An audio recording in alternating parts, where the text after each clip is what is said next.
নমস্কার, আমি সত্যবার্তা থেকে মৃণাল কান্তি সিংহ বলছেন। আপনি যে ভাষণ দিচ্ছেন এখানে খুব, কোন সরকারের আমলে বাংলাতে কতজন সংখ্যালঘু সম্প্রদায় মারা গেছে, মেরেছে, কতজন সনাতনী, আর কতজনই সনাতনীকে সংখ্যালঘু মেরেছে তার একটা রিপোর্ট দেবেন অবশ্যই। আর আমি বলছি, কোন সরকারের আমলে এই রাজ্যে 14 বছরের মধ্যে কতজন ধর্ষণ করা হয়েছে, ধর্ষিত হয়েছেন, এবং কটা কটা শাস্তি ভালো করে হয়েছে। কোন সরকারের আমলে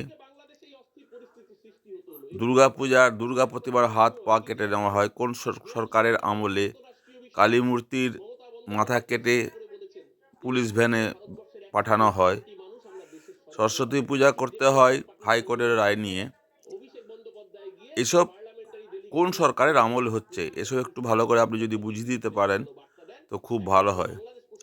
এখানকার সংখ্যাগুরু যারা আছে তারা সংখ্যালঘুর উপরে কতটা আক্রমণ করেছে আপনি যদি বলে দিতে পারেন তো খুব ভালো হয়। আর সংখ্যালঘু কতজনকে মেরেছে সংখ্যাগুরুকে, সেটাও যদি আপনি একটু ভালো করে ডিটেলস এই 14 বছরে দিতে পারেন তো খুবই ভালো হয়। আপনি বাকচতুর, আপনি কথাতে খুব চতুর, কিন্তু আপনার সব কিছুই সাধারণ পাবলিক ধরতে পারেন। আপনি এই 14 বছরের মধ্যে কোনো রকম রাজনৈতিক সংঘর্ষ বা জাতিগত সংঘর্ষ আমাদের বাংলাতে কতটা হয়েছে, কবার হয়েছে, কোথায় কোথায়, যে আপনি বলতেন তো ভালো হতো। কোন সরকার আমলে থানা পুরানো হয়েছে আপনি যদি বলতেন তো খুব ভালো হতো। কোন সরকার আমলে ভোট দিতে দেওয়া হয় না সেটা যদি আপনি বলতেন তো ভালো হতো। 80 জন 90 জন এক একটা ভোটে মার্ডার হয় কোন সরকারের আমলে, এসব যদি আপনি ক্লিয়ার কাট করতে পারতেন তো খুবই ভালো হতো। আপনারা তো শাসনে আছেন 15 বছর ধরে, রাজ্যটার কি অবস্থা হয়েছে, ভোট দিতে পারে মানুষ? আমরাও ভোট দিতে পারিনি, আমাদেরও এখানে এরিয়াতে ভোট লুট হয়েছে। তা আপনি লম্বা লম্বা লেকচার দেন দাঁড়িয়ে দাঁড়িয়ে এখানে, আর ভোটের সময় আপনাদের অন্য রূপ দেখা যায়।